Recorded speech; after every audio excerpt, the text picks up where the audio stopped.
Assalamu alaikum, dear students. Now today we discuss about the exercise of 7.1 unit number 7। हमारे पास chapter number 7 में जो इसकी exercise है 7.1 questions की तरफ आते हैं, जिसमें लिखा हुआ है and circle the correct answer from the given choice.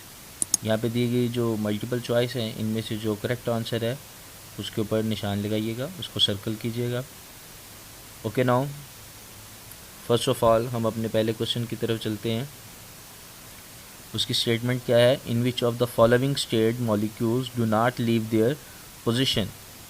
वो कौन सी स्टेट है, हालत है मॉलिक्यूल्स की, जो अपनी पोजीशन को चेंज नहीं करते। तो which is known as solid.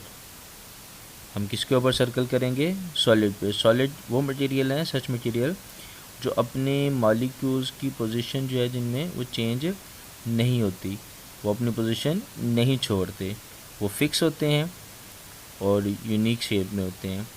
Next one, which of the substances is the lightest one. Lightest mean यहाँ पे हल्के के लिए है।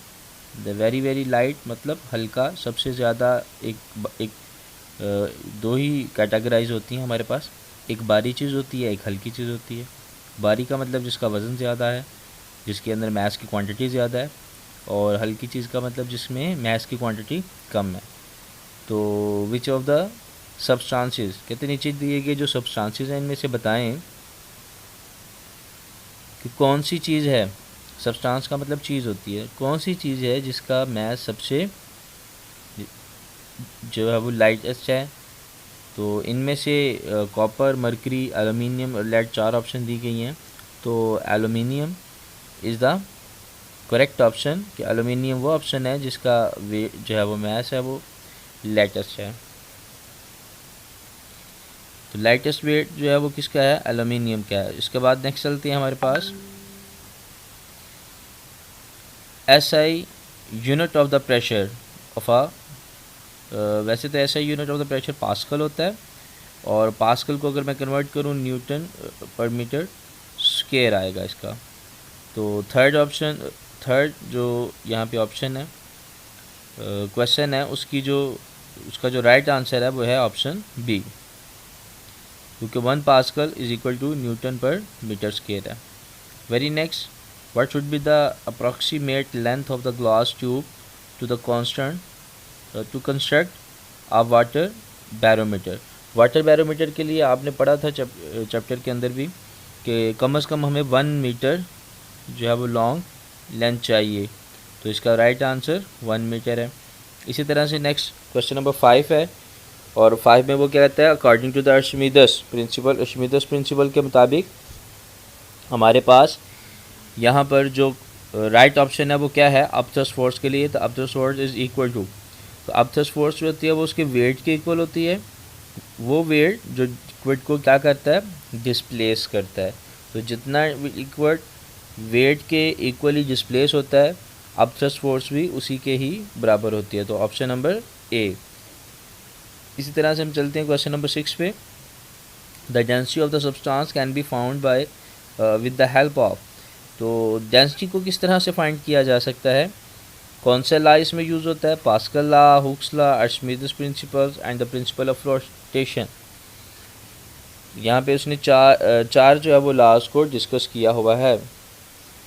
तो हमने अभी भी पढ़ा था ऊपर भी कि अपथ्रस्ट फोर्स अर्शिमिदस प्रिंसिपल के अकॉर्डिंगली ही हम इसको मालूम कर सकते हैं, क्योंकि वेट और अर्शिमिदस principal it only depend on the mass of the body and the density of the body and the volume of the body।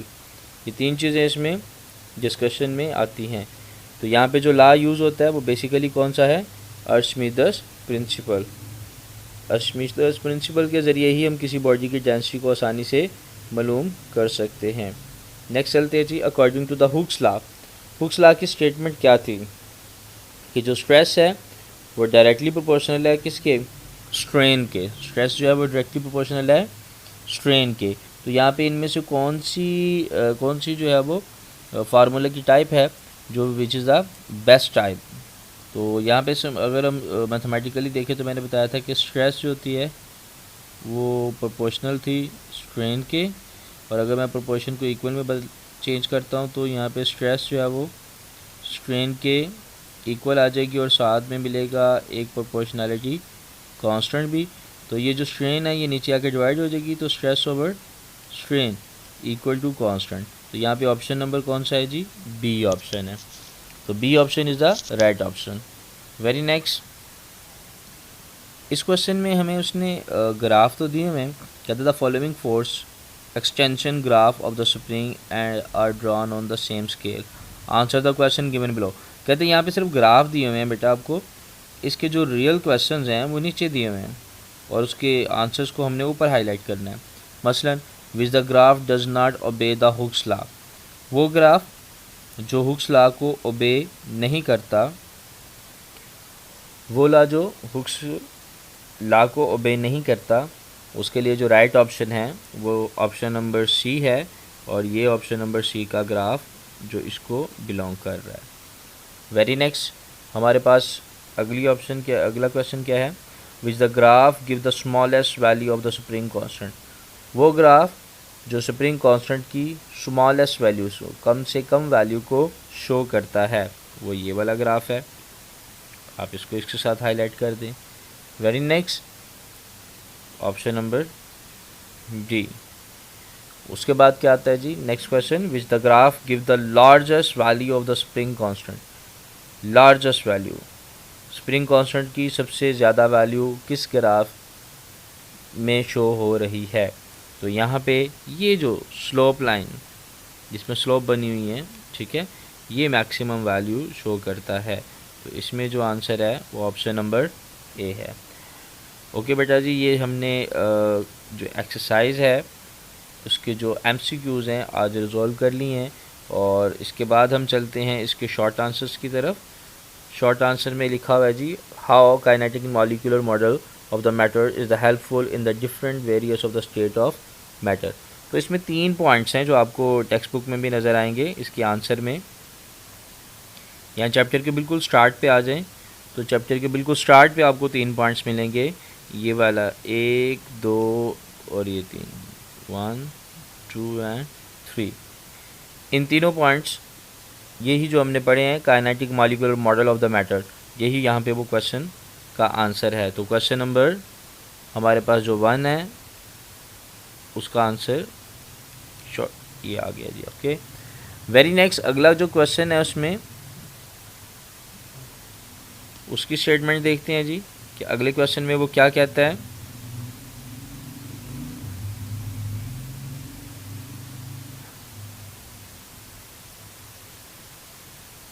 Okay बेटा, question number 7.2, does there exist 4 state of matter and what is that, क्या चौथी हालत है matter की? अगर है तो वो क्या हो सकती है? तो चलते हैं जी हम 4th स्टेट ऑफ मैटर के हवाले से। ओके स्टूडेंट्स, ये हम आ चुके हैं 4th स्टेट ऑफ मैटर के ऊपर। तो ये है हमारी 4th state of matter which is known as plasma. Plasma ही है हमारी 4th स्टेट ऑफ मैटर, जिसकी डेफिनेशन आप यहाँ से स्टार्ट करेंगे। ये plasma is the 4th state of matter in which the gases occur in the ionic state and the ionic state में पाई जाती हैं जिसमें, और ये सारी चीज़ें, ये सारी बातें हम क्लास में डिस्कस कर चुके हुए हैं। Very next, the element separate the presence of the electric और द मैग्नेटिक फील्ड।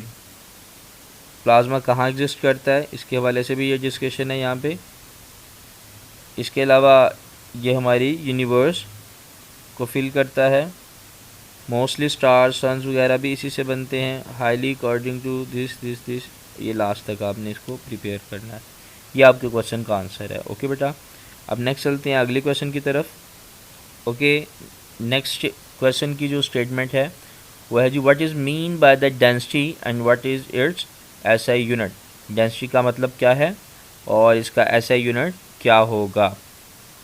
तो यहाँ पे हम आ जाते हैं पेज नंबर 147 पे। तो पेज नंबर 147 पे हमारे पास है डेंसिटी का टॉपिक, और ये रही डेंसिटी की स्टेटमेंट डेफिनेशन, ये उसका फार्मूला, और ये इसका यूनिट भी इसके बिल्कुल नीचे ही है, ये है इसका यूनिट किलोग्राम पर मीटर क्यूब। तो यही उसका क्वेश्चन था जी। नेक्स्ट चलते हैं अगला answer. Okay students, question number 7.5, can we use a hydrometer to measure the density of the milk. तो हाइड्रोमीटर को वो कह रहा है कि क्या ये मिल्क की डेंसिटी के लिए इस्तेमाल किया जाता है। तो ऐसा बिल्कुल नहीं है। यहाँ पे आप देख रहे हैं lactometer, lactometer is use to measure the density of milk. Milk की डेंसिटी को मालूम करने के लिए हम लैक्टोमीटर का इस्तेमाल करते हैं, जबकि यहाँ पे जो वर्ड है hydrometer, hydrometer is use to, जो हाइड्रोमीटर है वो इस्तेमाल किया जाता है to measure, use to measure the concentration. क्या यूज़ करने के लिए ये मेजर किया जाता है, कॉन्सेंट्रेशन ऑफ एसिड। ये तो बेसिकली किस लिए इस्तेमाल किया जाता है, एसिड की कंसंट्रेशन मालूम करने के लिए इस्तेमाल किया जाता है इन अ बैटरी। तो हाइड्रोमीटर बेसिकली बैटरी की एसिड, बैटरी में जो है वो एसिड की कंसंट्रेशन को मेजर करने के लिए इस्तेमाल किया जाता है, जबकि हमारे पास जो मिल्क की डेंसिटी मालूम करने के लिए हम किसका इस्तेमाल करते हैं, वो है लैक्टोमीटर। तो ये इसका राइट आंसर है। अब नेक्स्ट चलते हैं हमारे पास। अगला क्वेश्चन क्या है, अगला क्वेश्चन है जी यहाँ पे 7.6, define the term pressure. Pressure को डिफाइन करें जी। तो प्रेशर की डेफिनेशन क्या है, फोर्स पर यूनिट एरिया। तो प्रेशर की डेफिनेशन क्या है, force per unit area is called pressure. और ये हमारे टॉपिक का हिस्सा है। यहाँ देखिए जी पेज नंबर 148 पे क्या लिखा हुआ है, प्रेशर, और ये इसकी डेफिनेशन आ गई, the force acting normally per unit area on the surface of a body is called the pressure. ये इसका फार्मूला आ गया, और फार्मूले के बाद यहाँ पे इसका यूनिट जो है वो भी उसने हमें दिया हुआ है। क्लियर है बेटा। अब चलते हैं नेक्स्ट क्वेश्चन की तरफ। क्वेश्चन नंबर है जी 7.7, और वो क्या पूछ रहा है इसमें, show that the atmosphere exert pressure. साबित करें ये कि हमारा जो एटमॉस्फेयर है वो एक प्रेशर एक्सर्ट कर रहा है। तो डेफिनेट बात है, इसमें उसने उसकी स्टेटमेंट या डेफिनेशन वगैरह तो डिस्कस नहीं की, बल्कि वो ये पूछना चाह रहा है कि क्या ये ऐसा पॉसिबल है कि हमारा एटमॉस्फेयर हमारे ऊपर जो है वो एक प्रेशर एक्सर्ट कर रहा है। तो डेफिनेटली इसके लिए हमें एक एग्जांपल देनी पड़ेगी, और उस एग्जांपल में हमारे पास एक एक्सपेरिमेंट था। उस एक्सपेरिमेंट की तरफ चलते हैं जी, आएँ। ये है बेटा टॉपिक पेज नंबर 149 पे, एटमॉस्फेरिक प्रेशर। तो इसको प्रूव करने के लिए कि हमारे इस जो है वो हमारे ऊपर एटमॉस्फेयर एक प्रेशर एक्सर्ट करता है, हमारे पास यहाँ पे एक छोटा सा एक्सपेरिमेंट है। तो इस एक्सपेरिमेंट को आपने जो है वो लिखना है। यहाँ से ये एक्सपेरिमेंट स्टार्ट होगा और यहाँ पे ये ख़त्म हो जाएगा। क्लियर है। तो ये इसका राइट आंसर है यहाँ से लेकर यहाँ तक। नेक्स्ट वन 7.7 का आंसर आपने देख लिया। अब हम बात करते हैं 7.8 की तरफ। 7.8 में क्या कहता है, it is easy to remove air from a balloon but it is very difficult to remove the air from the glass bottle, why. Okay student, 7.8 question का जो आंसर है, दिस इज़ बिकॉज, ये तो आप जानते हैं बेटा कि एयर प्रेशर हमेशा ज़्यादा से कम की तरफ फ्लो करता है। जहाँ ज़्यादा एटमॉस्फेरिक प्रेशर होता है वो डेफिनेटली कम एटमॉस्फेरिक प्रेशर की तरफ मूव करता है। तो बलून में जो एटमॉस्फेरिक प्रेशर है वो डेफिनेटली इनसाइड ज़्यादा है, जबकि आउटसाइड जो है वो एटमॉस्फेरिक प्रेशर लो है। इस वजह से वो ईज़िली क्या होता है, बाहर की तरफ इजेक्ट हो जाता है।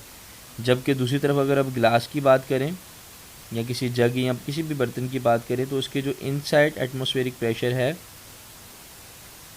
वो उसके आउटसाइड एटमॉस्फेरिक प्रेशर के क्या है, इक्वल है।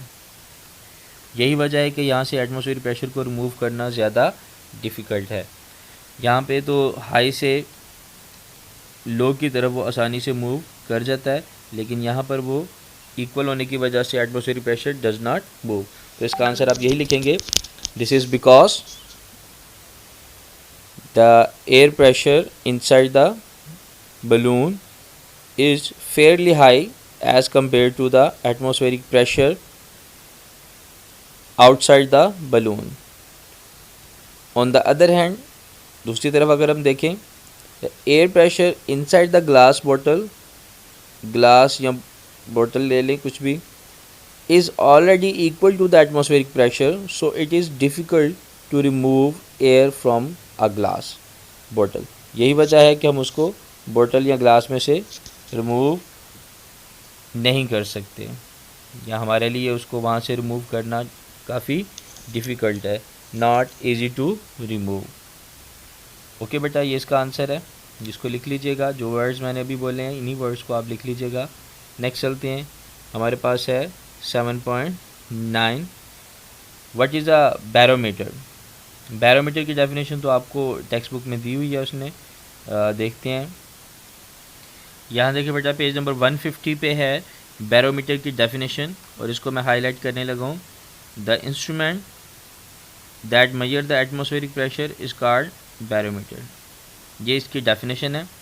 इसके अलावा जो हमारे पास इससे अगला क्वेश्चन है 10 क्वेश्चन, उसमें वो ये कहता है कि हम पानी को एटमॉस्फेरिक प्रेशर मालूम करने के लिए बैरोमीटर में क्यों नहीं यूज़ कर सकते as compare to mercury. Mercury का बेसिकली इस्तेमाल किया जाता है, तो मरकरी की जगह हम पानी का इस्तेमाल क्यों नहीं कर सकते। तो इस क्वेश्चन का आंसर भी देख लीजिएगा। वो जो 10 क्वेश्चन की बात मैंने अभी की है, इसका आंसर क्वेश्चन नंबर 10 के हवाले से, इसका आंसर यहाँ से शुरू होता है और यहाँ पे ख़त्म होता है। मरकरी क्योंकि 10 टाइम्स डेंसर है वाटर से, इसलिए mercury is suitable to measure the atmospheric pressure. Water को हम इस वजह से इस्तेमाल नहीं कर सकते। तो यहाँ से यहाँ तक ये जो पैराग्राफ है ये इसका आंसर है, क्वेश्चन नंबर 10 का आंसर है। इसको देख लीजिएगा, मैंने हाईलाइट कर दिया है। पेज नंबर 150 पे ये दोनों आंसर मौजूद हैं। ये क्वेश्चन नंबर 9 है और ये क्वेश्चन नंबर 10 है। आज के लिए इतना ही काफ़ी है। शुक्रिया, अल्लाह हाफिज़।